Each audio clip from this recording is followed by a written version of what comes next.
Hi అండి. అందరికీ నమస్కారం. Welcome to my channel. ఈ వీడియోలో ఏపీ ప్రభుత్వ ఉద్యోగులకు మరియు పెన్షనర్లకు 12 పీఆర్సీ మరియు ఐఆర్‌పై తాజా అప్డేట్ వచ్చింది.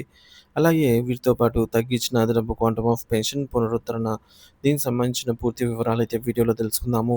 వీడియో ఎక్కడే గాని స్కిప్ చేయకుండా ఎండ్ వరకు చూసేయండి. అప్పుడే ఇన్ఫర్మేషన్ పూర్తిగా అర్థమవుతుంది. అలాగే వీడియో చూస్తున్న ప్రతి ఒక్కరు వీడియోకి లైక్ చేయండి ఫ్రెండ్స్. ఈ వీడియోని తోటి ఉద్యోగ పెన్షన్ మిత్రులతో అయితే షేర్ చేయండి. కొత్తగా చూస్తున్నవారు ఇంకా ఎవరైనా మన ఛానల్‌ని సబ్స్క్రైబ్ చేసుకోకుంటే వెంటనే మన ఛానల్‌ని సబ్స్క్రైబ్ చేసుకోండి. దీని ద్వారా నేను చేసే లేటెస్ట్ వీడియోస్ అన్నీ మీ వరకు రీచ్ అవుతాయి.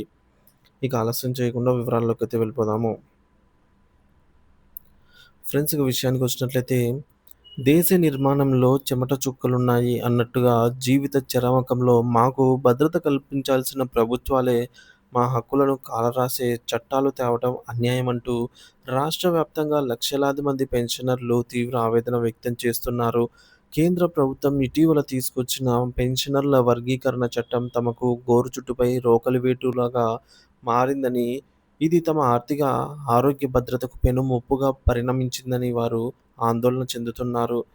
ఈ నేపథ్యంలో తమ న్యాయమైన హక్కుల సాధన కోసం అఖిల భారత రాష్ట్ర పెన్షనర్ల సమాఖ్య పిలుపు మేరకు ఆంధ్రప్రదేశ్ పెన్షనర్ల సంఘాలు రాష్ట్ర ప్రభుత్వం ద్వారా కేంద్రానికి తమ గళం వినిపించడానికి సిద్ధమయ్యాయి. కేంద్ర చట్టంతో పెరుగుతున్న కష్టాలు. కేంద్ర ప్రభుత్వం తీసుకొచ్చిన ఈ కొత్త చట్టం అమల్లోకి వస్తే రాష్ట్ర ప్రభుత్వ పరిధిలోని పెన్షనర్లపై తీవ్ర ప్రభావం పడుతుందని సంఘాలు వాపోతున్నాయి. ముఖ్యంగా వేతన సవరణ, పీఆర్సీ బకాయిలు. ప్రతి 5 ఏళ్లకోసారి రావాల్సిన పీఆర్సీ ప్రయోజనాలు వాటి బకాయిల చెల్లింపులో తీవ్ర జాప్యం లేదా కోత విధించే ప్రమాదం ఉంది. ఇక కరువు భత్యం డీఆర్ పెరుగుతున్న ధరలకు అనుగుణంగా ఇచ్చే కరువు భత్యం మరియు దాని బకాయిల విడుదలలో కేంద్రం జోక్యం పెరిగి రాష్ట్రాలు స్వతంత్రంగా నిర్ణయాలు తీసుకోలేని పరిస్థితి ఏర్పడుతుంది. వైద్య రీయింబర్స్‌మెంట్ అత్యవసర సమయాల్లో ప్రాణం నిలిపే వైద్య ఖర్చుల బిల్లుల చెల్లింపులలో కొత్త నిబంధనలు, కోతలు విధించే అవకాశం ఉంది. ఈ చట్టం సహకార సమాఖ్య స్ఫూర్తికి విఘాతం కల్పిస్తుందని, రాష్ట్రాల హక్కులను హరిస్తుందని పెన్షనర్ల సంఘాలు ఆరోపిస్తున్నాయి. ముఖ్యమంత్రికి విజ్ఞప్తి పాత స్ఫూర్తిని కొనసాగించండి. ఈ క్లిష్ట సమయంలో రాష్ట్ర ప్రభుత్వం తమకు అండగా నిలవాలని పెన్షనర్లు కోరుతున్నారు. గౌరవ ముఖ్యమంత్రి శ్రీ నారా చంద్రబాబు నాయుడు గారికి పంపిన వినతి పత్రంలో ఆయన గతంలో పెన్షనర్ల సంక్షేమానికి తీసుకున్న చొరవను గుర్తు చేశారు. గతంలో మీరు చూపిన మానవతా దృక్పథంతో అదే స్ఫూర్తితో మా సమస్యల పరిష్కారానికి కృషి చేయాలి. కేంద్రం తెచ్చిన చట్టం వల్ల మాకు జరుగుతున్న అన్యాయాన్ని అడ్డుకోవాలి అని వారు విజ్ఞప్తి చేశారు. ప్రధాన డిమాండ్లు ఈ మేరకు పెన్షనర్ల సంఘాలు తమ వినతి పత్రంలో కేవలం కేంద్ర చట్టాన్ని వ్యతిరేకించడమే కాకుండా రాష్ట్ర స్థాయిలో ఏళ్ల తరబడి పెండింగ్‌లో ఉన్న పలు కీలక సమస్యలను కూడా ప్రస్తావించాయి. వాటిలో ముఖ్యమైనవి మొదటిది 12వ పీఆర్సీ అమలు. తక్షణమే 12వ పీఆర్సీ వేతన సవరణ సంఘాన్ని ఏర్పాటు చేసి 30% మధ్యంతర భృతిని ప్రకటించాలి. రెండోది అదనపు క్వాంటమ్ పెన్షన్ ఏక్యూపీ పునరుద్ధరణ. గతంలో తగ్గించిన అదనపు క్వాంటమ్ పెన్షన్‌ను తిరిగి పునరుద్ధరించాలి. 70 ఏళ్లు దాటిన వారికి ఇచ్చే అదనపు పెన్షన్‌ను.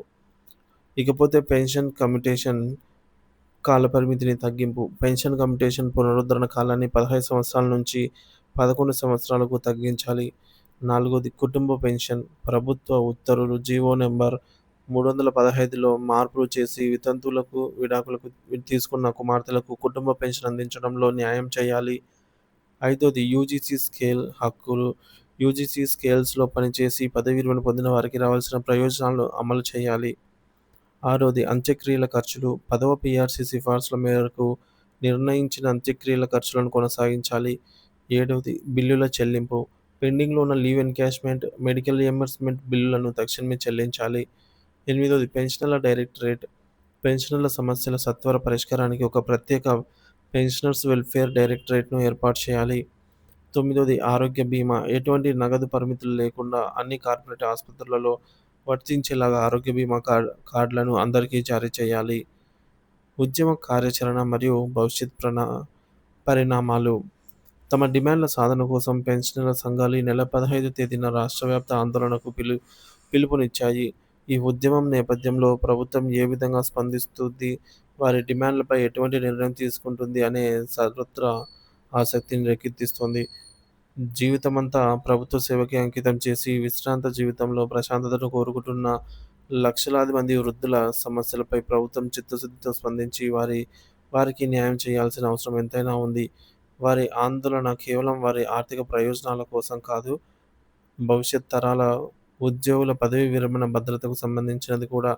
ప్రభుత్వం సానుకూలంగా స్పందించకపోతే ఉద్యమాన్ని మరింత ఉధృతం చేస్తామని సంఘాల నాయకులు హెచ్చరిస్తున్నారు. తదుపరి పరిణామాలను వేచి చూడాల్సిందే.